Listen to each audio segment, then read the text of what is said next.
والمرسلين خاتم النبيين سيدنا ونبينا ومولانا محمد وعلى آله وصحبه أجمعين. أما بعد، فقد قال الله تعالى في القرآن المجيد والفرقان الحميد: فأعوذ بالله من الشيطان الرجيم. بسم الله الرحمن الرحيم. يا أيها الذين آمنوا أنفقوا مما رزقناكم من قبل أن يأتي يوم لا بيع فيه ولا خلة ولا شفاعة والكافرون هم الظالمون. صدق الله مولانا العظيم وصدق رسوله النبي الأمين الكريم. وقال تبارك وتعالى في شأن حبيبه الكريم: إن الله وملائكته يصلون على النبي يا أيها الذين آمنوا صلوا عليه وسلموا تسليما. اللهم صل على سيدنا ومولانا محمد وعلى آله وصحبه وبارك وسلم.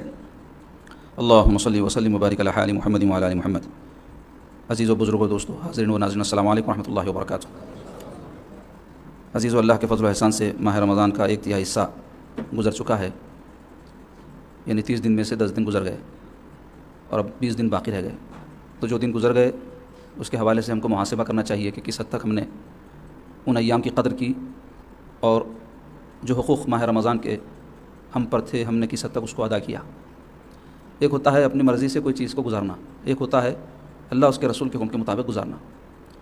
تو ہر کوئی یہ دیکھنا چاہیے کہ اللہ اس کے رسول نے ہم کو جیسے حکم دیا کیا ویسا ہم نے رمضان گزارا. کیونکہ اکثریت لوگوں کی ایسی ہوتی ہے جو اپنی سہولت سے جیسا بھی ہے کچھ کر لے کے سمجھتے بہت کچھ کر لیے. محنت، مشقت، مجاہدہ یہ ایسی چیزیں ہیں جس کو انسان عام طور پہ پسند نہیں کرتا. انسان آرام، سکون، چین کو پسند کرتا ہے. تو ماہ رمضان کے حوالے سے بھی ہم یہ چاہتے ہیں کہ کم سے کم محنت سے زیادہ ثواب مل جائے. جبکہ رمضان کی برکتیں یہ ہے کہ یقیناً کم سے کم عمل سے زیادہ ثواب ملتا ہے، لیکن ہم کو چاہیے زیادہ سے زیادہ عمل کریں کہ بہت زیادہ ثواب مل جائے. تو ماہ رمضان میں جو اعمال ہم پر لازم تھے اس میں سے ایک روزہ ہے جو رکھا ہم نے الحمدللہ. لیکن روزہ، جیسے میں اس سے پہلے بھی کہا، صرف بھوکے پیاسے رہنے کا نام نہیں ہے، بلکہ روزہ جیسے ہم کھانا پانی جماع چھوڑ رہے ہیں ویسے ہی برائی، گناہ، اللہ رسول کی نافرمانی چھوڑنے کا نام ہے. بلکہ اس کی مشق ہے روزے کے ذریعے سے چھوڑنے کی. کچھ کرنا نہیں ہے اس میں، چھوڑنا ہے. نافرمانی چھوڑنا ہے، نامرضیات الہیہ کو چھوڑنا ہے، ناپسندیدہ باتیں اللہ رسول کے نزدیک جو ہے ان کو چھوڑنا ہے. تو ہم کو محاسبہ کرنا چاہیے کہ ہم نے کس حد تک اس پہ عمل کیا ہے کہ ہم نے وہ چیزیں چھوڑی ہیں. دوسرے تراویح کی نماز ہے. ایک دہا الحمدللہ مکمل ہوا تراویح کا. بہت سے لوگوں نے ایک قرآن مجید 10 دنوں میں سن بھی لیا. اللہ تعالیٰ ان کی تلاوت، سماعت وغیرہ کو قبول فرمائے. لیکن تراویح کی نماز ختم نہیں ہوئی، ایک قرآن ختم ہوا ہے. باقی جو 20 دن ہے یا جو بھی چاند کے حساب سے 19 دن ہیں وہ تو اللہ تعالیٰ جانتے ہیں. تو ہم کو باقی دنوں میں بھی تراویح کا اہتمام کرنا چاہیے اور اس برکت سے دور نہیں رہنا چاہیے. کیونکہ دیکھنے میں یہ آتا جیسے جیسے رمضان کے دن بیتتے جاتے لوگوں کے اندر سستی، کاہلی پیدا ہونا شروع ہوتی.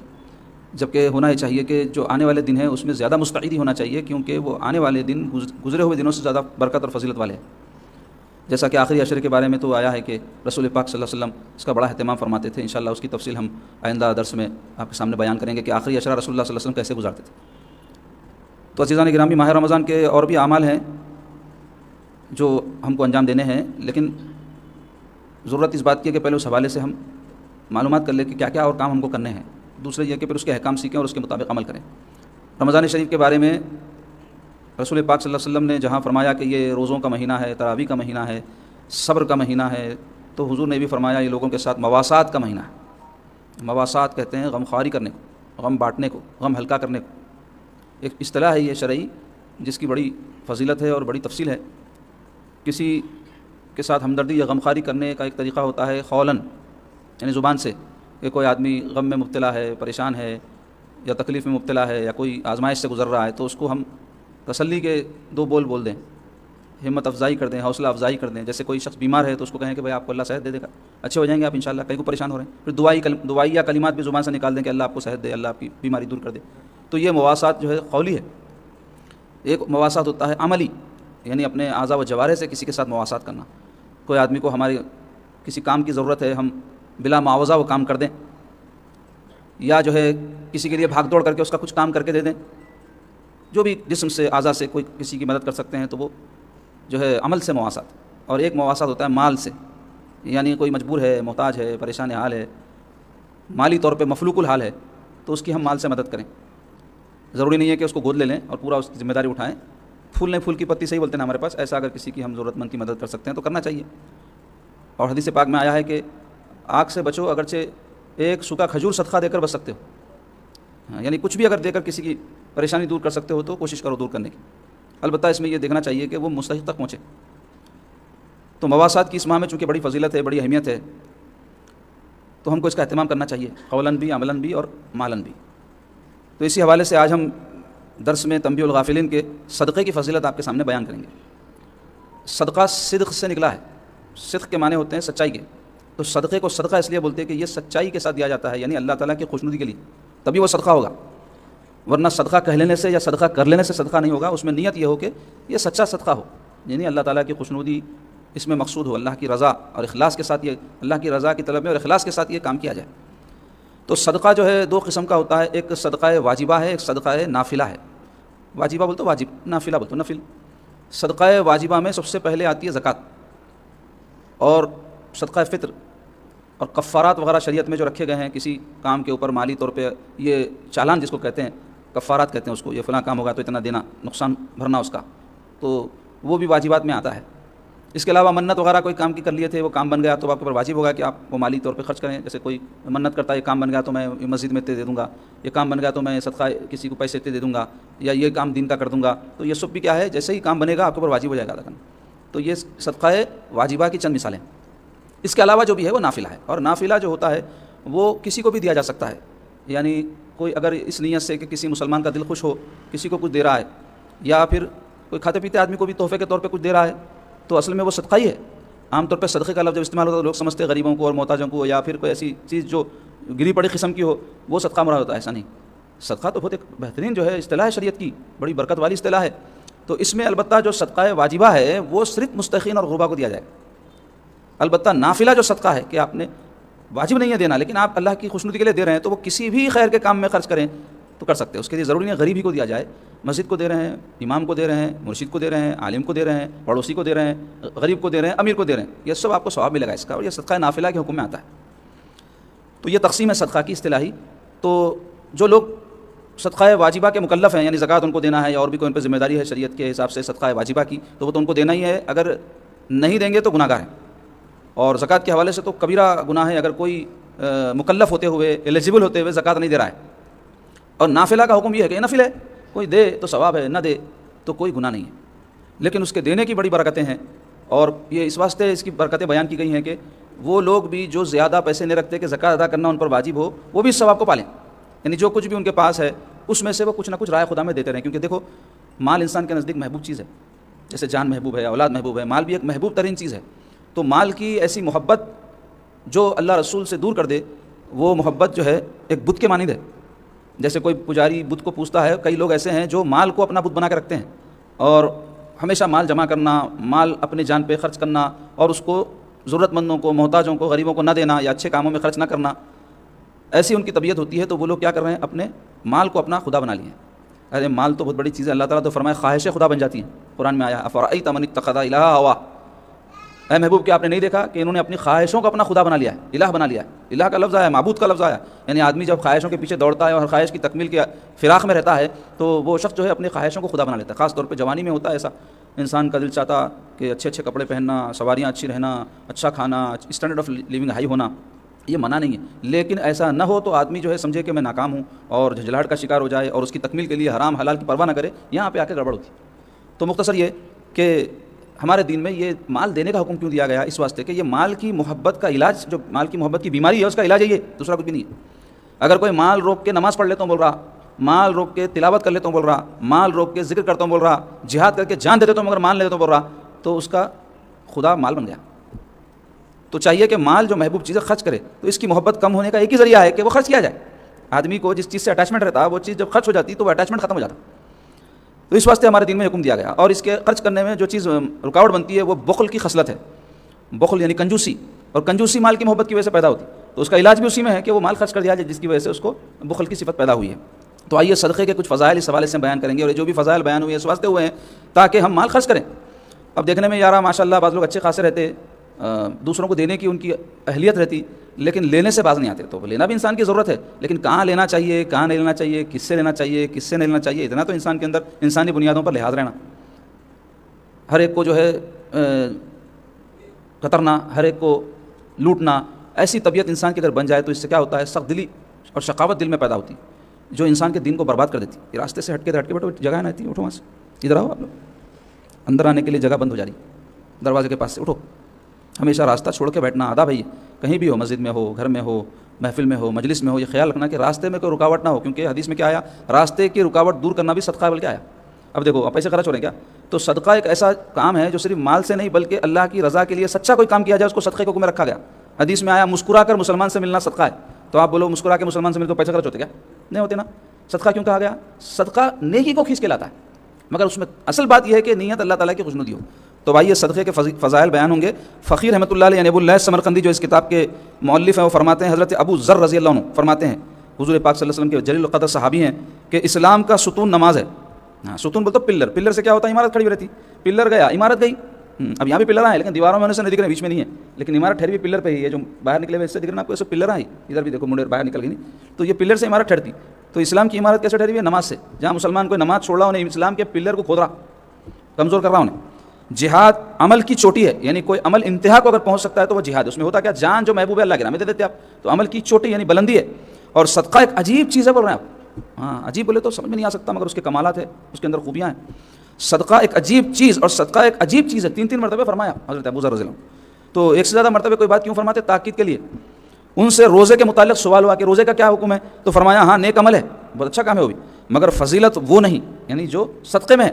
پوچھا گیا کون سا صدقہ افضل ہے؟ اب صدقے تو بہت کام ہے، تو بہت ہے نا خرچ کرنے کے. تو فرمایا جو بہت ہو اور بہت ہو، یعنی خوب دل کھول کے دیا جائے، دل کھول کے، وہ افضل ہے. اور قرآن کی آیت انہوں نے تلاوت کی جس میں اللہ تعالیٰ فرما رہے ہیں لن تنالوا البر حتى تنفقوا مما تحبون. ترجمہ ہے یعنی تم خیر کامل کو کبھی حاصل نہ کر سکو گے جب تک اپنی محبوب اشیاء کو خرچ نہ کرو گے. ہاں یعنی کون سا صدقہ افضل ہے؟ پسندیدہ چیز اللہ کی راہ میں دینا، محبوب چیز اللہ کی راہ میں دینا. یعنی اپنے کوئی چیز پسند آ گئی کسی کو آپ دے رہے ہیں تو وہ صدقہ سب سے افضل ہے. ایک مرتبہ رسول کریم صلی اللہ علیہ وسلم اپنے صحابہ کے ساتھ سفر پر تشریف لے جا رہے تھے، تو راستے میں قافلہ ایک مقام پر رکا تو لوگ بکھر گئے، کوئی ضرورت کو چلے گئے، کوئی کچھ کام کو، کوئی کچھ کام کو. تو رسول پاک صلی اللہ علیہ وسلم بھی وہ جنگل میں جو ہے پھر رہے تھے، تو دیکھے ایک پیلو کا درخت نظر آیا حضور پاک صلی اللہ علیہ وسلم. مسواک کی جو کاڑی رہتی ہے نا، پیلو بولتے ہیں اس کو.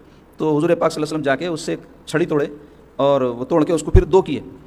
تو ایک صحابی حضور پاک صلی اللہ علیہ وسلم کے ساتھ تھے، تو حضور پاک صلی اللہ علیہ وسلم اس میں سے جو صاف اور سیدھی مسواک تھی نا وہ ان کو دی تھی. انہوں دیکھے کہ رسول اللہ صلی اللہ علیہ وسلم طرح ٹیڑھی میڑھی جو لکڑی تھی وہ رکھ لی، اور سیدھی ان کو. تو بولے یا رسول اللہ یہ ٹیڑھی میڑھی آپ رکھ لیجیے، کیسی محبت ہے دیکھو آپ. یعنی حضور کو ٹیڑھی میڑھی لکڑی بھی نہیں پہنچنا، ہم لے لینا، ایسی ان کی محبت تھی. تو بولے یا رسول اللہ ٹیڑھی میڑھی جو ہے لکڑی آپ میرے کو دے دیجیے، یہ سیدھی آپ لے لیجیے. تو حضور کیا فرمائے معلوم، میرے کو جو پسند تھی تیرے کو دیا فرمائے. ہاں تو دیکھو آپ وہی بات آ رہی نا، لن تنالوا البر حتى تنفقوا مما، جو ہم کو پسند ہے وہ دو. ہم کیا کرتے ہیں، جو اپنے کو پسند ہے وہ روکتے، اور کئی تو ایسے ہے ردی کچرا گھٹیا قسم کی چیزیں لوگوں کو دیتے. سوال ہوا حضرت ابو ذر سے، جس کے پاس نہ ہو، پیسے نہیں ہے، دینے کو چیزاں نہیں ہے، تو فرمایا جو مال بھی بچے صدقہ کر دے. یعنی ایسا نہیں ہے کہ اچھی قسم کی کوئی چیز نہیں ہے اگر اس کے پاس تو کیا کرے. پوچھا گیا تو فرمائے جو مال تمہارے پاس ہے، چلو اب اچھی نہیں ہے تو کم درجے کی کوئی چیز ہے تو اس میں سے بھی خرچ کرو. پوچھا جس کے پاس مال نہ ہو، چلو بھائی گھٹیا قسم کی بھی نہیں ہے اس کے پاس تو کیا کرنا. فرمایا بچا ہوا کھانا ہی صحیح، لیکن ہمارے پاس شروعات بچے ہوئے کھانے سے ہوتی، ہونا چاہیے تازے کھانے سے ہو، تازہ نہ ہو تو بچا ہوا دیا جائے. عرض کیا گیا جس کے پاس یہ بھی نہ ہو، یعنی بچا ہوا کھانا بھی نہ ہو، فرمایا اپنی قوت سے کسی کا تعاون و مدد کر دے. ہاں یعنی کسی کا ہاتھ بڑھا دے رہے ہیں، کسی کا کچھ کام کر دے رہے ہیں، کسی کی کچھ پیروی کر دے رہے ہیں اپنے جسم سے، اپنے ہاتھ سے. فرمایا جو یہ بھی نہ کر سکے کہ اتنی مصروفیت ہے کہ کسی کا ہاتھ نہیں بڑھا سک رہا، کسی کا کوئی کام ٹائم نکال کے نہیں کر سک رہا، فرمایا آگ سے بچے اگرچہ کھجور کا ٹکڑا ہی دے. یعنی یہ سب باتوں سے مراد کیا ہے، کچھ بھی دیتے رہو بھائی، کچھ تو بھی دیتے رہو، یہ معنی نکل رہا ہے اس. پوچھا یہ بھی نہ کر سکے کہ کھجور کا ایک ٹکڑا تو گھروں میں پڑا ہی رہتا تھا انہوں، کیونکہ مدینے میں کھجوروں کا جو ہے وہ رہتا تھا، بھنڈار رہتا تھا. فرمایا پھر وہ اپنے اوپر ضبط کامل رکھے، یعنی کم سے کم یہ کرے اپنے آپ کو روکے کسی کو تکلیف پہنچانے سے، کسی کو اذیت پہنچانے سے. یعنی یہ سب صدقے کی قسمیں بیان ہو رہی. کسی پر ظلم نہ کرنے پائے، ایسا اپنے آپ پر ضبط کرے کہ کسی کو گالی دے رہا، کسی کو مار دے رہا، کسی کو برا بھلا بول دے رہا، کسی کی غیبت کر دے رہا، کسی کی دل آزاری کر دے رہا، اس سے بچنا بھی صدقہ ہے. ایک روایت میں مروی ہے، انہوں نے یہ مضمون حضور صلی اللہ علیہ وسلم سے نقل کیا ہے، یعنی یہ بات حضور ان کو فرمائے، کیونکہ صحابہ اپنی طرف سے کوئی بات نہیں بولتے تھے، حضور سے جو سنتے تھے وہ بولتے تھے. اچھا اور ایک ذیل العنوان فرشتوں کی صدا بول تو آواز کو بولتے ہیں. حضرت ابو الدرداء سے مروی ہے رضی اللہ عنہ کہ حضور صلی اللہ علیہ وسلم نے فرمایا جب بھی سورج طلوع ہوتا ہے یعنی نکلتا ہے تو اس کے دونوں جانب 2 فرشتے مقرر ہوتے ہیں. ہر صبح ایسا ہوتا ہے، وہ آواز لگاتے ہیں فرشتے کہ جسے جن و انس کے علاوہ، یعنی انسان اور جنوں کے علاوہ تمام اہل زمین سنتے ہیں. کیا آواز لگاتے؟ اے لوگو اپنے رب کی طرف لپکو، بے شک قلیل مال جو کفایت کرے اس کثیر مال سے بہتر ہے جو غفلت پیدا کرے. کیا پکارتے ہو لوگ؟ ایسا تھوڑا مال جو کافی ہو جائے انسان کے لیے، ایسے زیادہ مال سے بہتر ہے جس کے ذریعے وہ اللہ سے غافل ہو جائے. یعنی کاروبار، مصروفیات، نوکری، بیوی بچوں میں مشغول ہو کے اللہ کو بھول جائے، اس سے بہتر کیا ہے اس کے لیے تھوڑی سی مصروفیات ہو، تھوڑا سا کام ہو جس کو وہ کر لے اور اپنے رب کو راضی کر لے. اور دو فرشتے یہ آواز لگاتے ہیں، اے اللہ اپنا مال برمحل یعنی نیک کاموں میں خرچ کرنے والے کو جلدی اس کا نعم البدل عطا فرما۔ یہ فرشتے کیا دعا کرتے؟ جہاں خرچ کرنا تھا کسی نے خرچ کیا ہے مولا تو اس کو جلد سے جلد اس کا بدل عطا فرما، ایسے موقع پر بخل کرنے والے کے مال کو تباہ و برباد فرمایا۔ یعنی اللہ تعالیٰ ایسے موقع پر جہاں خرچ کرنا ہے کوئی نہیں کر رہا ہے تو اس کے مال کو اللہ تباہ و برباد کر دے، اور فرشتے بد دعا بھی کرتے ہیں۔ تو بخاری شریف اور مسلم شریف اور مسند احمد میں یہ حدیث آئی ہے، یعنی معتبر حدیث ہے، جس سے کیا پتہ چلا کہ آدمی بہت زیادہ مال کی حرص نہ کرے، اور جو تھوڑا مال اللہ کی اطاعت کے ساتھ اس کو حاصل ہو وہ ایسے مال سے جو بہت ہو لیکن اللہ کی نافرمانی کے ساتھ ملے برا ہے۔ اچھا، کمینگی کفر کا شعبہ ہے۔ کمینگی کس کو بولتے ہیں؟ کمینگی بولتے ہیں گھٹیا ہونا، آدمی کا ہلکا ہونا یا بخیل ہونا۔ بخیل آدمی کمین آدمی ہوتا ہے، اپنے مال کو خرچ نہیں کرے گا چاہے کچھ ہو جائے، لوگ اس کی مذمت کریں، اس کو برا بولیں، کچھ اس کو پرواہ نہیں رہتی، انہیں بولتا کچھ بھی بولیں تو میں تو دینے والا نہیں ہوں، تو ویسے آدمی کو کمینہ آدمی بولتے ہیں۔ حضرت ابن عباس رضی اللہ عنہ فرماتے ہیں رسول خدا صلی اللہ علیہ وسلم ایک ایسے شخص کے پاس سے گزرے جو کعبے کے پردوں سے چمٹا ہوا یہ دعا کر رہا تھا۔ کیا دعا کر رہا تھا؟ اس گھر کی عظمت و حرمت کے صدقے میری مغفرت فرما، یعنی کعبے کی عظمت اور حرمت کے صدقے اے اللہ مجھے بخش دے، مجھے بخش دے، یہ دعا کر رہا تھا۔ تو حضور پاک صلی اللہ علیہ وسلم نے فرمایا اے بندے اپنی حرمت کے واسطے سے دعا مانگ۔ بولے ارے کعبے کی حرمت سے بڑی مسلمان کی حرمت ہے، تو اپنی حرمت سے اے اللہ مومن کی حرمت کے صدقے میرے گناہ معاف فرما دے، یہ دعا کر۔ بولے حضور اللہ تعالیٰ کہ ہاں مومن کی حرمت و عظمت اس بیت اللہ سے کہیں بڑھ کر ہے۔ حرمت بول تو عزت، اس کا جو ہے اکرام۔ اب آپ دیکھو کعبے کی تو ہم بڑی تعظیم کرتے، گھروں میں فوٹوਆਂ لگا کے رکھتے، اگربتیاں لگاتے، کئی لوگ تو پھولاں چڑھاتے، لیکن اسی گھر میں اپنے بھائی کو گالی دیتے، اسی گھر میں اپنی بیوی کو گالی دیتے، مارتے، اسی گھر میں اور دیگر کیا کیا انسانوں کے ساتھ ظلم زیادتیاں ہوتے ہیں۔ آپ دیکھو تو کیا پتہ چلا کعبے کی عظمت اور بزرگی سے زیادہ مومن کی عزت ہے۔ کتنی بڑی بات ہے، غور کرو آپ، جس کو ہم پامال کرتے ہیں، تو کسی کو گالی دینا، کسی کو برا بھلا بولنا، بیجا کسی کا دل دکھا دینا، یہ سب کیا ہے؟ مسلمان کی حرمت پامال کرنا ہے۔ وہ عرض کرنے لگا، کون؟ وہ شخص جو کعبے کو پکڑ کے دعا کر رہا تھا، عرض کرنے لگا یا رسول اللہ میں تو بہت ہی بڑا گناہگار ہوں۔ تو فرمایا تیرا گناہ کیا ہے؟ کہنے لگا میرے پاس مال کی کثرت ہے، چوپائے مویشی بہت زیادہ ہیں، یعنی اس زمانے میں یہ چیزیں دولت کی نشانی ہوتی تھی، جیسے آج کسی کے پاس خوب گاڑیاں ہیں تو دولت مند سمجھا جاتا ہے، تو ویسے تھا، اور گھوڑے بھی کثرت سے ہیں سواری کے لیے، لیکن جب کوئی آدمی ان میں سے کسی چیز کا سوال کرتا ہے تو میں یوں ہو جاتا ہوں جیسے میرے منہ سے آگ کے شعلے نکلتے ہیں، اس آ جاتا ہے، میرے کو برا بھلا بول دیتا ہوں، جھڑک دیتا ہوں، دیتا نہیں مگر، یعنی بخیل ہے انہیں۔ حبیب خدا صلی اللہ علیہ وسلم نے فرمایا او فاسق چل دور ہو جا، اللہ اکبر، کہیں آگ سے مجھے بھی نہ جلا دینا، یعنی ایسے شخص کے اوپر اللہ کا عذاب آتا اور وہ عذاب سے ہم کو نقصان ہوتا۔ فرمایا حضور اس ذات کی قسم جس کے قبضے میں میری جان ہے، اگر تو 1000 برس تک روزے رکھے اور نمازیں پڑھتا رہے پھر اس کمینگی یعنی بخل کی حالت میں مر جائے تو یقیناً اللہ تعالیٰ تجھے جہنم میں اوندھا لٹکائیں گے۔ تو کیا معلوم ہوا؟ بخیل کی نماز کام نہیں دیتی، اس کو روزے کام نہیں دیتے، ایک ہی چیز کام دیتی، وہ یہ کہ وہ مال خرچ کرے۔ کیا تجھے معلوم نہیں کہ کمینگی کفر کا شعبہ ہے؟ اللہ اکبر، یعنی بخل کیا ہے؟ کفر کا شعبہ ہے، یعنی کوئی مسلمان کی شایان نشان نہیں ہے کہ بخل کرے۔ کفر کا ٹھکانہ جہنم ہے اور سخاوت ایمان کا شعبہ ہے، اور ایمان کا ٹھکانہ جنت ہے، فرمایا سرکار پاک صلی اللہ علیہ وسلم۔ تو اس واقعے سے کیا پتہ چلا کہ نیکی صرف نماز اور روزہ نہیں ہے، اگر کوئی شخص اپنے پاس کچھ مال رکھتا ہے تو اس کو بھی خرچ کرنا اس کے لیے نیکوکار ہونے کے واسطے ضروری ہے۔ سخاوت اور بخل، اچھا سخاوت کسے بولتے ہیں؟ سخاوت بولتے خوش دلی سے راہ خدا میں مال خرچ کرنا۔ مال خرچ کرنا سخاوت نہیں ہے، مال خرچ کر کے خوش ہونا سخاوت ہے۔ ہاں، کیونکہ کئی لوگ رہتے زکوٰۃ فرض ہے، دینے دینا ہے، نہیں دیے تو گناہگار ہوتے، بلکہ دے لیتے، لیکن دیے بعد بہت تکلیف رہتی ہے ان کو، رہتے پیسے چلے گئے بھائی، غریبوں کو بانٹ دینا پڑا، ایسا کرنا پڑا، تو وہ شخص سخی نہیں ہو سکتا۔ سخی وہ شخص ہوتا ہے جو انتظار میں رہے کہ مجھے یہ موقع ملے اور میں اللہ کی راہ میں خرچ کر دوں، اور جو مال گیا وہ خرچ ہونے کے بعد اس کو خوشی ہو، تو اس کو بولتے سخی۔ حضرت عائشہ سے مروی ہے رسول خدا صلی اللہ علیہ وسلم نے فرمایا سخاوت ایسا درخت ہے، یعنی سخاوت کو ایک جھاڑ سے حضور تشبیہ دے رہے ہیں، ایک ایسا درخت ہے جس کی جڑ جنت میں ہے، اور اس کی شاخیں دنیا میں لٹک رہی ہیں، یعنی یہاں موقع ہے کہ آدمی سخاوت کر کے جنت میں چلا جائے۔ تو کیوں اس کی شاخوں کو جو حضور نے فرمایا مراد یہ ہے یہاں عمل سخاوت کا، تو اس کی شاخیں زمین میں دنیا میں لٹک رہی ہیں، جو شخص بھی اس کی کسی شاخ سے چمٹ گیا یعنی سخاوت کیا وہ اسے جنت کی طرف کھینچ لے گا وہ جھاڑ۔ اور بخل کنجوسی ایک درخت ہے جس کی جڑ جہنم میں اور شاخیں دنیا میں ہیں، جو کوئی اس کی شاخ سے لگ جائے گا یعنی بخل اختیار کرے گا وہ جہنم کی طرف اس کو کھینچ لے گا وہ جھاڑ۔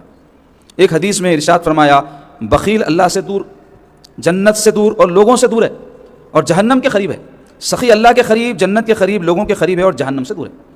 تو اب دیکھو آپ بخیل بولیں گے کسے؟ تو اس کے بارے میں علماء کے جو اقوال ہیں اس کا خلاصہ یہ ہے کہ ایسا شخص جو فرائض مالی اس پر عائد ہوتے ہیں اس کی تکمیل نہ کرے۔ کیا مالی فرائض ایک انسان پر رہتے؟ اگر اس کے پاس نصاب کے اتنا مال ہے اور اس پر سال گزر جائے اور قرض نہ ہو تو زکوٰۃ اس پر فرض ہو جاتی، اور اگر کوئی وہ زکوٰۃ ادا نہ کرے تو وہ بخیل ہے۔ اور ایک ذمہ داری ہوتی ہے انسان کی، اگر وہ شادی شدہ ہے تو اس کے بیوی بچوں کو پالنا، ان کی ضروریات کی تکمیل کرنا وہ اس پر فرض ہے، ضروریات کی، خواہشات کی نہیں، اور اس میں بھی اس کا اپنا ذاتی معیار بھی دیکھا جائے گا، کیونکہ کئی بیوی بچے ایسے ہیں دوسروں کی مثال دے کے بولتے ہیں ان کے بابا دیکھو ایسا دلائے، ان کے بابا دیکھو ویسا دیے، ان کے بابا ایسا کرے۔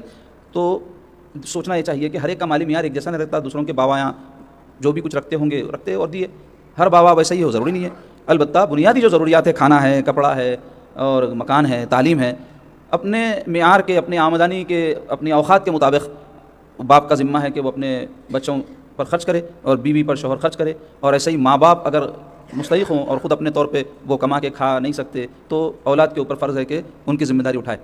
ہاں اگر ماں باپ متمول ہے اور اپنی خود ذمہ داری اٹھاتے ہیں تو ایسی صورت میں بھی ماں باپ کے اوپر خرچ کرنا ایک اولاد کے لیے ضروری ہے. فرض نہیں رہا، لیکن خرچ کرنے میں جب وہ چاہتا ہے کہ خرچ کرے تو سب سے پہلے ان کو ترجیح دے. تو یہ کیا ہے؟ فرائض ہے مالی. تو اگر کوئی اس میں خرچ کر دے تو اس کو بخیل نہیں کہیں گے، لیکن اسی کے اوپر اپنے آپ کو روک لے تو سخی بھی نہیں کہیں گے، کیونکہ انہیں بخل کے زمرے سے تو جیسے ہی ان کاموں میں خرچ کیا جو فرائض ہے مالی نکل گیا، لیکن سخی کے زمرے میں اس وقت داخل ہوگا جب وہ مروت کے اعتبار سے بھی خرچ کرے، کہ جہاں کوئی ضرورت مند کو دیکھے، محتاج کو دیکھے، پریشان حال کو دیکھے تو اپنے خرچ کے علاوہ بھی ضرورت مند کی مدد کرے، پریشان حال کی مدد کرے. تو ایسے شخص کو خرچ کرنے کے بعد وہ خوشی محسوس کرے تو اس کو کہیں گے سخی. اب یہ تو ہو گئی مالی جو ہے سخاوت. ایک درجہ اس سے بھی بلند ہے اور وہ ہے جود کا درجہ. جود کہتے ہیں، سخاوت کی تعریف بیان میں مال خوش دلی سے خرچ کرنا.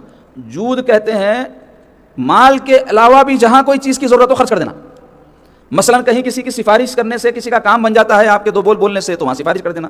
کہیں آپ کے درمیان میں آنے سے کسی کی صلح ہو جاتی ہے، صفائی ہو جاتی ہے، تو وہاں صلح صفائی کرا دینا.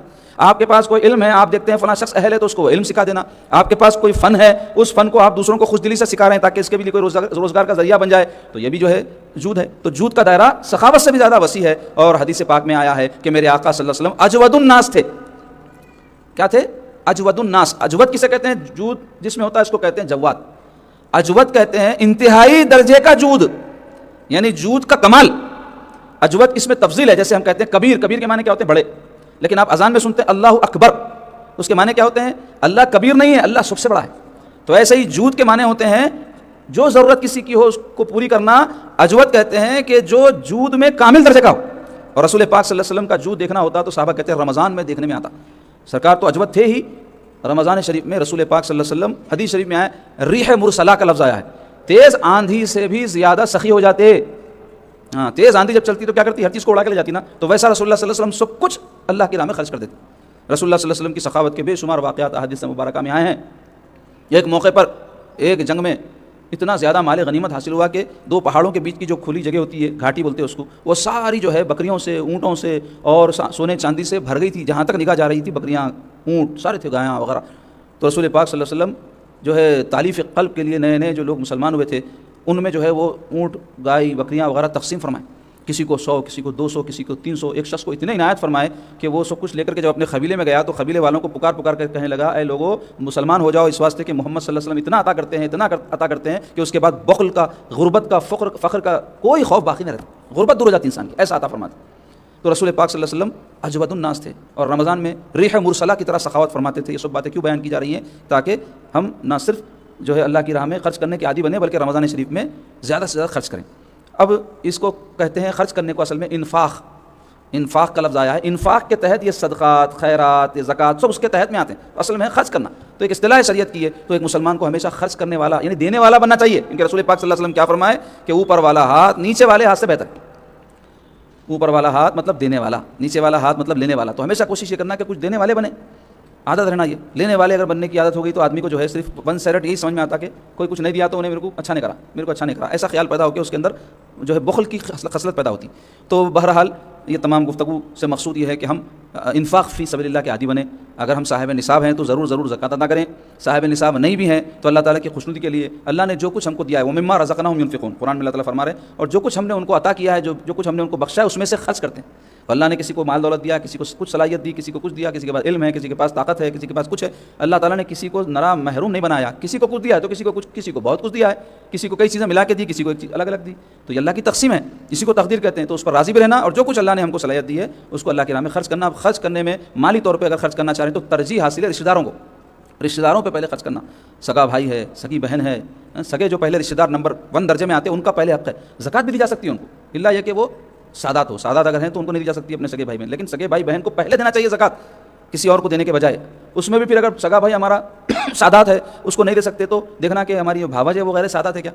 تو اگر ان کو ہم دے دیے تو بھی ہماری جو ہے جو نیت ہے کہ بھائی کو پہنچ جائے وہ ان کو پہنچ جاتا ہے. ایسا معلوم کرنا مسئلہ کر کے اپنے قریبی رشتہ داروں کی پہلے مدد کرنا, اس کے بعد بعید کے رشتہ داروں کی, بعید کے رشتہ داروں کے بعد پڑوسیوں کی, پھر اس کے بعد عام مسلمانوں میں جو بھی مستحق ہمارے ملنے جلنے والوں میں دوست و احباب ہیں ان کو دے سکتے ہیں, لیکن پہلا حق رشتہ داروں کا ہے. اور پھر انفاق فی سبیل اللہ کے تحت یا جیسا مبلغ صدقہ نافلہ کے تحت آپ کسی بھی نیک کام میں خرچ کر سکتے. یہ تو کسی انسان کو دینے کی بات ہو رہی, مسجد کو دینا, مدرسے کو دینا, خانقاہ کو دینا, کوئی دینی ادارے کو دینا, کوئی شخص کو جو دین کا خدمت گزار ہے کسی بھی طرح کا اس کو دینا, کسی اور مستحق مجبور کو دینا, یہ سب جو ہے صدقہ نافلہ کے تحت آتا ہے. مگر دینا چاہیے, دیتے رہنا چاہیے, اس سے برکت رہتی دنیا میں بھی, اور پھر دنیا میں اس کا بدل مت طلب کرو, کیونکہ دنیا میں اگر بدل مل بھی جائے تو وہ یہیں رہ جائے گا.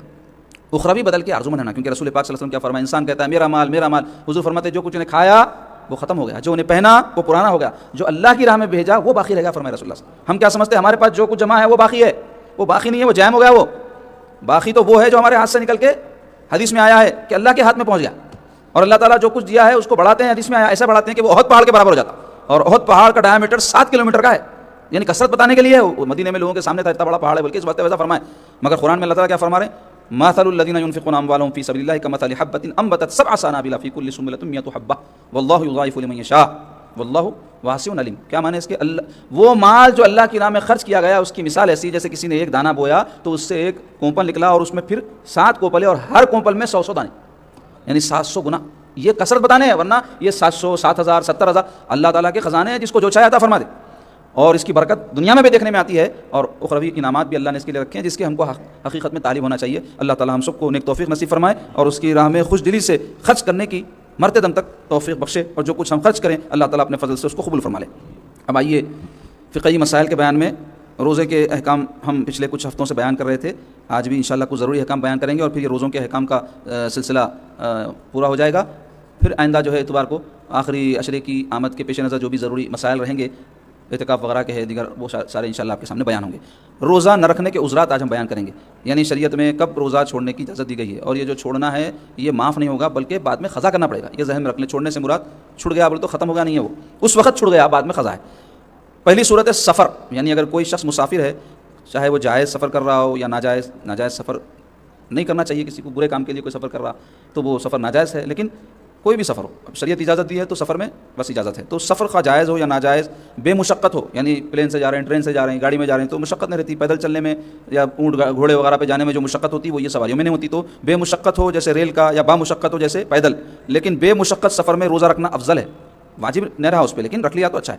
اگر روزے کی نیت کر چکنے کے بعد سفر شروع کیا جائے, یعنی روزہ رکھ لینے کی نیت کرنے کے بعد ایک دم سفر پہ جانا پڑا, تو اس دن روزہ پورا کرنا لازم ہے. اگر روزہ توڑ دے تو کفارہ تو لازم نہیں ہوگا, لیکن قضا کرنا پڑے گا. اور اگر روزہ توڑ کر سفر شروع کرے تو بھی کفارہ لازم آئے گا. دوسرا مسئلہ, روزہ رکھنے سے مریض کو زیادتی مرض کا خوف ہو. پہلا عذر کیا تھا, سفر. دوسرا کیا ہے, مرض. تو روزہ رکھنے سے مریض کو مرض کے بڑھ جانے کا خوف ہو. زیادہ تو نہیں ہے مرض, لیکن ایسا مرض ہے کہ روزہ رکھے گا تو ڈاکٹر صاحب, مسلمان ایماندار ڈاکٹر بول رہے ہیں کہ تمہارا مرض بڑھ جاتا, میاں مت رکھو. یا دیر میں صحت حاصل ہونے کا اندیشہ ہو گیا, ڈاکٹر صاحب بول رہے ہیں رکھ تو سکتے روزہ آپ, لیکن 4 دن کے بجائے 8 دن میں اچھے ہوتے آپ. تو جس کو مریض کیسا پہچاننا, یا تو خود اپنے تجربے سے محسوس کرے یا کسی علامت سے, یا ایسے مسلمان طبیب حاذق کے آگاہ کرنے سے جو کھلا ہوا فاسق نہ ہو. مسلمان طبیب سے پوچھو بول رہے ہیں, ڈاکٹر سے پوچھو بول رہے ہیں, کیوں بولے تو اس کو معلوم ہے کہ روزے کی اہمیت کیا ہے, تو انہیں ضرورت رہی تو چھڑائیں گے آپ کا روزہ. غیر مسلم رہا تو اس کو اہمیت معلوم رہتی, کئی کو رہتے چھوڑ دو بولتا ہوں. ایک مسلمان رہا تو خوف رہتا, اللہ کرے میں غلط چھڑاؤں گا روزہ تو گناہ ہوتا میرے کو بھی, بول کے انہیں صحیح بات بتاتا. اگر تندرست کو یہ خوف ہو کہ روزہ رکھنے سے بیمار ہو جائے گا تو وہ بھی اسی حکم میں, یعنی مریض کے حکم میں, اور روزہ چھوڑ سکتا ہے. تیسرا عذر بتا رہے ہیں حمل کی وجہ سے, لیکن کون سا حمل, بشرطے کہ حاملہ کو روزہ رکھنے میں اپنی جان یا بچے کو نقصان پہنچنے کا خوف ہو. تو ایسے حمل میں حاملہ روزہ چھوڑے گی, لیکن صحت مند ہے, اور ایسی کوئی بات نہیں ہے کہ روزہ رکھنے سے اس کی یا اس کے پیٹ میں بچے کی طبیعت خراب ہوگی تو وہ روزہ رکھے. چوتھا عذر ہے دودھ پلانا, یعنی وہ ماں جو اپنے بچے کو دودھ پلاتی ہے, اگر اپنے یا بچے کی مضرت یعنی نقصان کا گمان غالب ہو کہ وہ بچے کو دودھ وقت پہ نہیں پلائے گی تو 8-8 10-10 گھنٹے تک بچہ نہیں پیے گا تو وہ ہلاک ہو جائے گا, تو اس لیے ویسی عورت جو ہے روزہ چھوڑ سکتی ہے. پانچواں عذر ہے بھوک پیاس کا غلبہ ہو. یہ تو ہر ایک کو رہتا, روزہ رکھے تو بھوک لگیں گی, لیکن کیا ہر بھوک لگنے سے روزہ چھوڑ دیا جائے گا؟ نہیں. کہ روزے کا تحمل نہ ہو سکے, یعنی انہیں ہرگز برداشت نہیں کر سک رہا, اور ہلاکت کا خوف ہو, یعنی اگر میں روزہ کنٹینیو کراتا ہوں مر جاتا ہوں جیسا دکھ رہا, تو ویسا شخص جو ہے روزہ چھوڑ سکتا ہے. یہ بیماری ہے, یہ ہر ایک کو نہیں رہتی. 99% لوگ جو ہے رکھ سکتے روزہ, 1% ایسے رہتے ہوں گے جو یہ حکم بیان ہو رہا. چھٹا عذر ہے بڑھاپا, جس میں روز بروز کمزوری بڑھتی جائے اور روزہ رکھنے کی طاقت نہ ہو. یعنی کوئی شخص 80-85 سال کا ہو گیا تو اب وہ شخص روز بوڑھا ہوتا جائے گا نا, 85 کے بعد میں انہیں 90 کا ہوں گا، 75 کا تو نہیں ہو سکتا. تو اب بعض 85 سال کے بھی لوگ صحت مند رہتے اور طاقت اچھی رہتی، ان کی روزہ رکھتے اور جوش بھی رہتا ان میں رہنے کا. نوجوانوں سے بھی اچھے رہتے بعد سے عمر رسیدہ لوگ ہیں، اور کئی نوجوان ایسے پلپلے ہیں اندر سے بھی باہر سے بھی کہ روزہ نہیں رکھتے. اللہ توفیق دے ان کو. تو اگر کوئی ایسا شخص ہو جس کے عمر کی زیادتی کی وجہ سے وہ روزہ جو ہے نہیں رکھ سک رہا ہے تو انہیں چھوڑ سکتا. اور ایسے شخص کے لیے صرف فدیے کا حکم ہے، باقی کسی کے لیے نہیں ہے، باقی سب کے لیے قضا ہے. کیوں؟ انہیں ریکور نہیں ہو سکتا ہے، انہیں پلٹ کے روزہ رکھنے کی طاقت نہیں آ سکتی، لیکن بیمار صحت مند ہوتے رکھنا ہے. عورت حمل ختم ہوئے بعد میں صحت مند ہوتے رکھ لینا ہے، اور بھی دیگر جو سفر ہے ختم ہوتے ہی سفر کے بعد نارمل دنوں میں رکھ لینا ہے. تو یہ سب روزے رکھے جا سکتے، سو کیفیت تھے. اب یہ جو صورت بیان ہو رہی ہے اس میں روزہ پلٹ کے ریپیٹ نہیں کر سکتے، اس واسطے ان کو فدیہ کا حکم. اور فدیہ کیا ہے؟ ایک صدقہ فطر 1.25 کلو گیہوں یا اس کی قیمت، یا پھر کھانا پکا کے 2 وقت پیٹ بھر کے غریبوں کو کھلا دینا. ایک روزے کے عوض میں ایک فدیہ ہے. اچھا، 7ویں صورت بتا رہے ہیں اکراہ بول تو کسی پہ زبردستی کرنا، یعنی روزہ نہ رکھنے پر مجبور کیا جانا بشرطے کہ جان کا یا ضرر شدید کا خوف ہو. یعنی کوئی آپ کو ڈرا رہا کہ روزہ رکھا تو مارتا ہوں، ہڈی توڑ دیتا ہوں، زخمی کر دیتا ہوں، یا پھر بول رہا جان لے لیتا ہوں. کہیں اگر ایسا ظلم ہے تو وہاں حکم ہے کہ وہاں انہیں روزہ چھوڑ دینا، بعد میں حالات امن کے ہو گئے تو اس وقت قضا کر لینا. اچھا، اب روزہ توڑ دینے کی صورت ہے، یعنی یہ روزہ چھوڑ دینے کی صورتیں تھی، اب یہ توڑ دینے کی صورتیں ہیں. یعنی روزہ شروع کرے بعد میں ایسی کوئی بات ہو جائے تو روزہ توڑ دے تو گناہگار نہیں ہوگا، لیکن کرنا قضا ہے، یہ ذہن میں رکھ لو. اگر روزے دار دفعتاً بیمار ہو جائے، یعنی اچانک طبیعت اچھی تھی، یہ روزہ شروع کرا لیکن روزہ شروع کرنے بعد میں طبیعت خراب ہو گئی، مثلا بخار چڑھا ہے، یا درد سر یا پیٹ میں شدت کا درد ہو جس کی وجہ سے اس کو دوا کھانا ضروری ہو جائے، یا اس کو سانپ بچھو کاٹ لے، تو ایسی صورت میں بھی وہ شخص روزہ توڑ سکتا ہے. یا کوئی عورت حاملہ تھی، روزہ رکھ لی اور ایسی بات پیش آ جائے اس کو کہ روزہ قائم رکھنے سے اس کو یا بچے کو نقصان ہونے کا خوف ہو جائے، بی پی لو ہو جاتا ہے ایک دم، بعض اوقات تو کچھ بھی کھانا پڑتا، تو ایسی صورت میں وہ روزہ توڑ سکتی. یا بھوک پیاس کا اس قدر شدت سے غلبہ ہو کہ ہلاکت کا خوف ہو جائے، یعنی سحری نہیں کر سکے تھے، روزہ رکھ لیا ہمت کر کے، لیکن طبیعت بہت دوپہر میں خراب ہو گئی، چکر آ گئی، بی پی لو ہو گیا، بے ہوش ہونے کی نوبت ہو گئی، تو ویسی صورت میں توڑ دے سکتے. یا روزہ توڑنے پر کوئی مجبور کر دے تو روزہ توڑ دے سکتے، بشرطے کہ جان کا خطرہ ہو یا ضرر شدید بولتے ہو سخت قسم کی مار پیٹ کا خوف ہو، تو ان تمام صورتوں میں روزہ توڑ دینا جائز ہے. اور بتا رہے ہیں کہ عذرات مذکورہ بولتے جو مجبوریاں ابھی بیان ہوئے، اس کی وجہ سے جس قدر روزے نہ رکھے گئے ہوں بڑھاپے کے سوا باقی سب عذرات بولے تو مجبوریوں کے رفع اٹھ جانے کے پر ان روزوں کی قضا رکھنا لازم ہے، اور بڑھاپے کے روزوں کی قضا نہیں بلکہ فدیہ دینا چاہیے. بعض طبی صورتحال بھی ایسی ہوتی ہے، اس میں بھی بعض علماء فدیہ کا حکم دیے، جیسے بعض لوگ شوگر پرانی ہو جانے کی وجہ سے روز بروز کمزور ہوتے جاتے، تو اب انہوں جو روزے چھوڑ دیتے آگے چل کے رکھنے کے بھی حالات نہیں رہتے، ان کے شوگر اس لیول پہ آ جاتی ہے، ان کی ڈاکٹر بولتا بھائی اب یہ آپ کی شوگر کنٹرول کے باہر ہے، آگے آپ رکھے تو پھر طبیعت اور خراب ہوتی. تو ویسا شخص بھی احتیاطاً فدیہ دے لے، کبھی سردی کے دنوں میں ہمت محسوس کرے، دن چھوٹا ہے رکھ سکتا تو قضا بھی کر لے، لیکن فدیہ بھی دے دے. لیکن وہ صورتحال ویسی ہے نہیں ہے، وہ ڈاکٹر صاحب بھی بتا سکتے ہیں، لیکن شرعی حکم تو یہی ہے. تو یہ تھے روزے کے کچھ ضروری مسائل جو بیان ہوئے، جس پر روزے کے مسائل کے بیان کا اختتام ہوا. انشاءاللہ تعالی آئندہ اتوار کو ہم کچھ دوسرے ضروری مسائل آپ کے سامنے بیان کریں گے. اب آئیے عزیزو، اللہ والوں کے واقعات کے بیان میں پچھلے اتوار کو میں نے سیدہ کائنات سیدہ فاطمہ الزہرا رضی اللہ تعالیٰ عنہ کے یوم وصال کی مناسبت سے ان کے کچھ فضائل و مناقب بیان کیے تھے.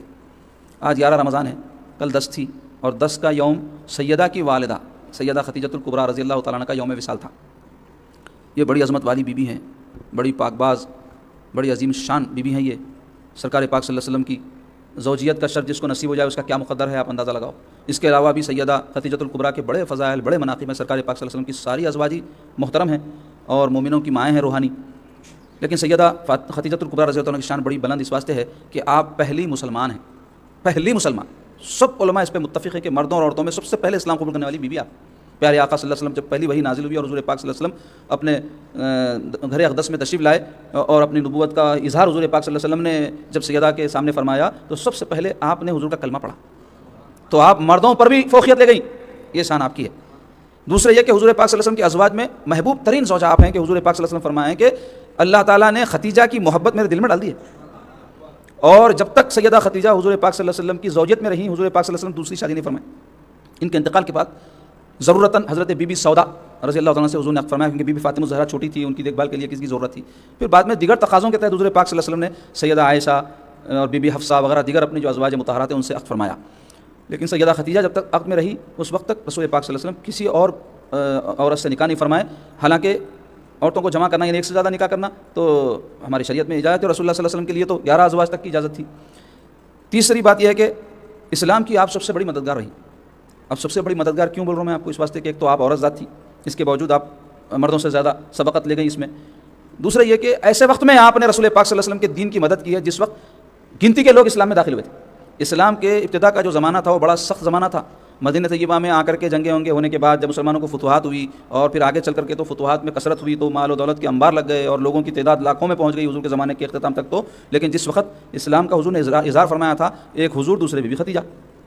پھر بعد میں جیسے جیسے لوگ حضرت ابوبکر صدیق داخل اسلام ہوئے اور جو سابقین اولین ہیں وہ اسلام میں داخل ہوتے گئے تب بھی اسلام میں جو ابتدائی دور ہے 13 سالہ مکی دور یہ بڑا تکلیف دہ دور ہے, مشقت والا دور ہے, آزمائش والا دور ہے.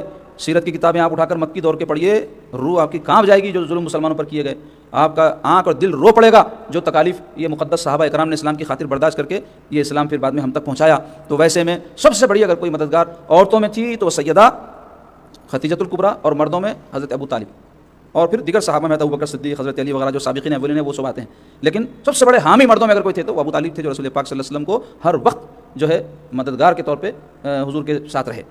تو عورتوں میں آپ بڑی مالدار خاتون تھی, بزنس مین خاتون تھی, آپ اس زمانے کی تجارت کے لیے آپ مال دیتی تھی اور لوگ لے جا کر اس کو دیگر مقامات پر فروخت کرتے تھے اور جو بھی نفع حاصل ہوتا وہ تقسیم کر لیا جاتا تھا.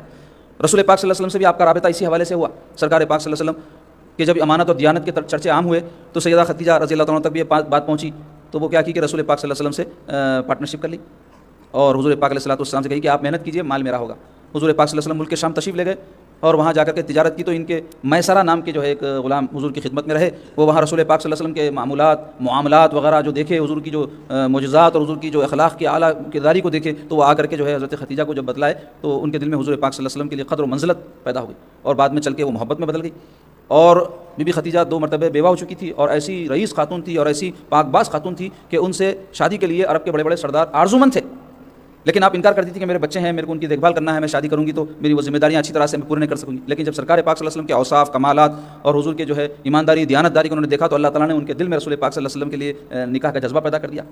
تو وہ پیغام جو ہے حضور کی خدمت میں بھیجائی تو سرکار پاک صلی اللہ علیہ وسلم اپنے چچا ابو طالب اور حضرت حمزہ سے مشورہ کر کے اس نکاح کو جو ہے پسند فرما لیے اور حضور پاک صلی اللہ علیہ وسلم کا بی بی خدیجہ سے جبکہ وہ عمر شریف کی 40ویں سال میں تھی, سرکار 25 سال کے تھے, نکاح ہو گیا اور سرکار پاک صلی اللہ علیہ وسلم بی بی خدیجہ کے ساتھ رہنے لگے اور اللہ تعالیٰ نے بی بی خدیجہ کے بطن سے رسول پاک صلی اللہ علیہ وسلم کو جو ہے اولادیں نصیب فرمائی.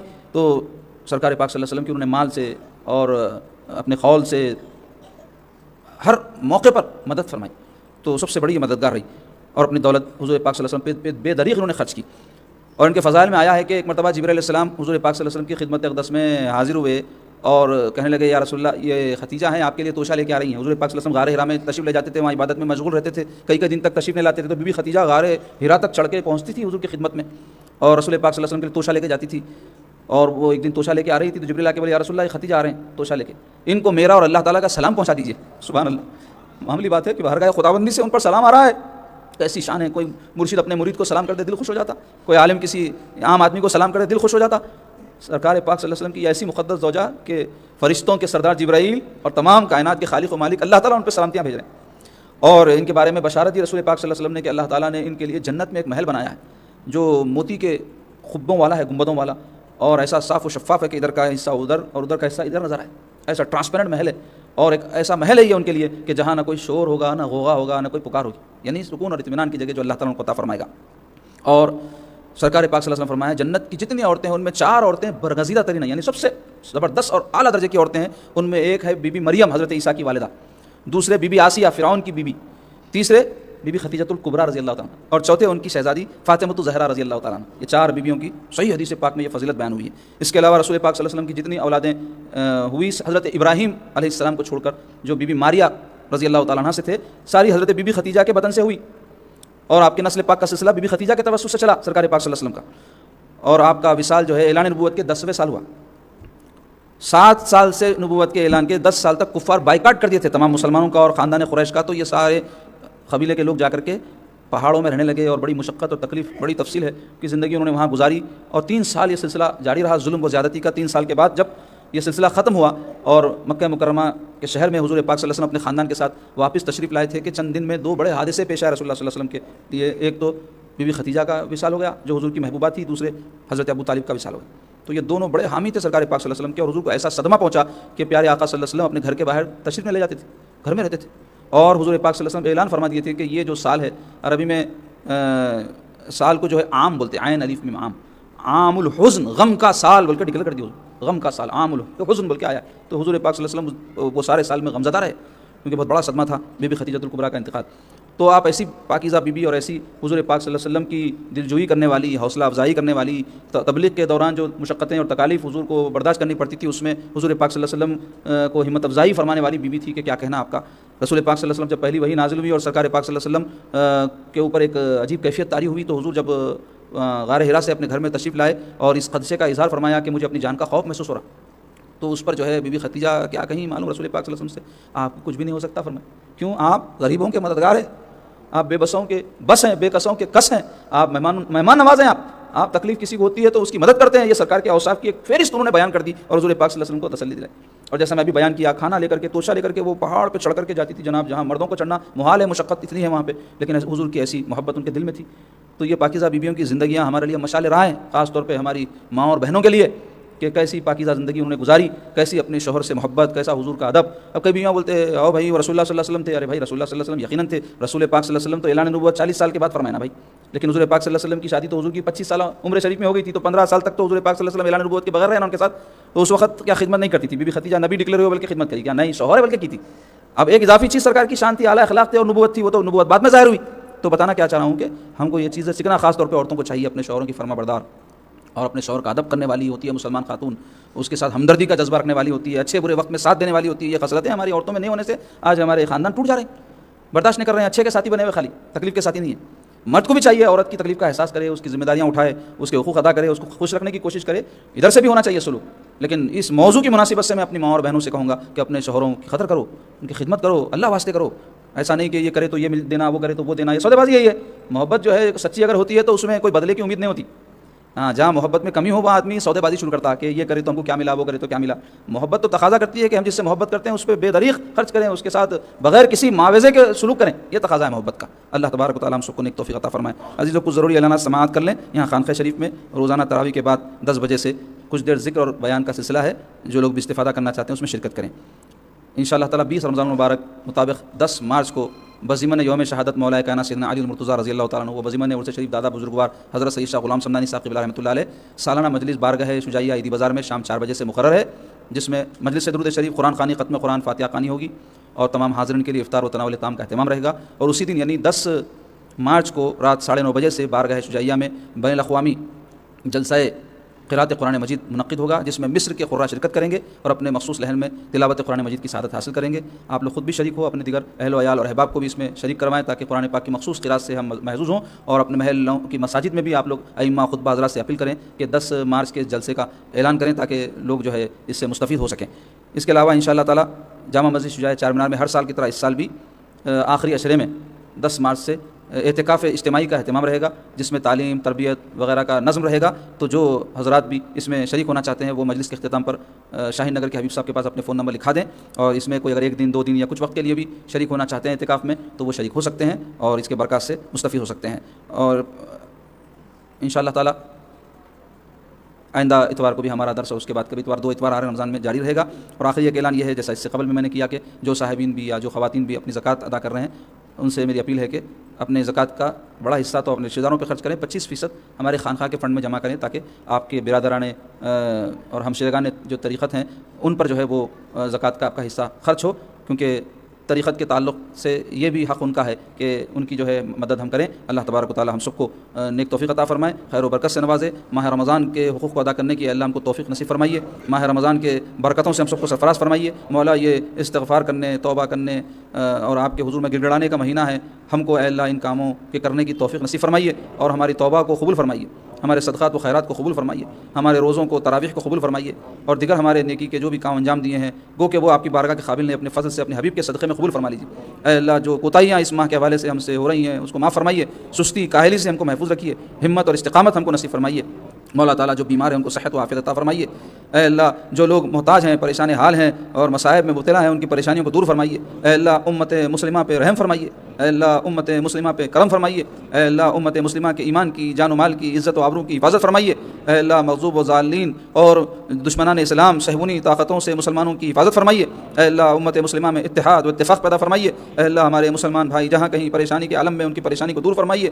اے اللہ غیب سے ان کی مدد فرمائیے، اے اللہ ان پہ رحم فرمائیے۔ اے اللہ ہم پہ رحم فرمائیے، ہندوستان میں بسنے والے مسلمانوں کے بھی جان و مال ایمان آبرو کی حفاظت فرمائیے، اے اللہ دشمنان اسلام سے ہمارا تحفظ فرمائیے، اے اللہ ہم کو منظم فرمائیے، اے اللہ ہم میں ڈسپلن پیدا فرمائیے، اے اللہ ہم کو ایک دن دنیا چھوڑ کے جانا ہے مولا، یہ سب کچھ یہیں دھرے کا دھرا رہ جائے گا، آخرت کے لیے تمام کام کرنے کی توفیق نصیب فرمائیے، آپ کی رضا اور خوشنودی کے لیے تمام کام کرنے کی توفیق نصیب فرمائیے، آپ کی راہ میں مال خرچ کرنے کی توفیق نصیب فرمائیے، اے اللہ خرچ کر کے خوش ہونے کی توفیق نصیب فرمائیے، سخاوت کا جذبہ سخاوت کی صفت ہمیں پیدا فرمائیے، بخل سے ہم سب کو محفوظ رکھیے، اسراف اور تبذیر سے ہم سب کو بچائیے، ہمارے اخلاق کو سنوار دیجیے، بدخلقی سے ہم کو محفوظ رکھیے، اے اللہ آپس میں ہمیں الفت و محبت پیدا فرمائیے، رشتے ناتوں کا خیال کرنے کی توفیق نصیب فرمائیے، رشتے ناتے جوڑنے کی توفیق نصیب فرمائیے، ہمارے بچیوں کے جو شادیوں کی عمروں کے ہیں نیک نصیبیں فرمائیے، جلد از جلد ان کے گھر بسانے کی ہم کو توفیق نصیب فرمائیے اور ان کے لیے اچھے سے اچھے رشتے منعقد فرمائیے، نیک بچیوں سے ہمارے بچوں کے رشتے منعقد کیجیے، نیک بچوں سے ہماری بچیوں کے رشتے منعقد کیجیے، اے اللہ باغباز اولاد نصیب فرمائیے، متقی دیندار اولاد نصیب فرمائیے، جو اولاد سے محروم ان کو صاحب اولاد کیجیے، اور جو اولاد نرینہ سے محروم ہیں ان کو اولاد نرینہ، اور جو لڑکیوں سے محروم ہیں ان کو لڑکیاں نصیب فرمائیے، برحمتک یا ارحم الراحمین والحمد للہ رب العالمین۔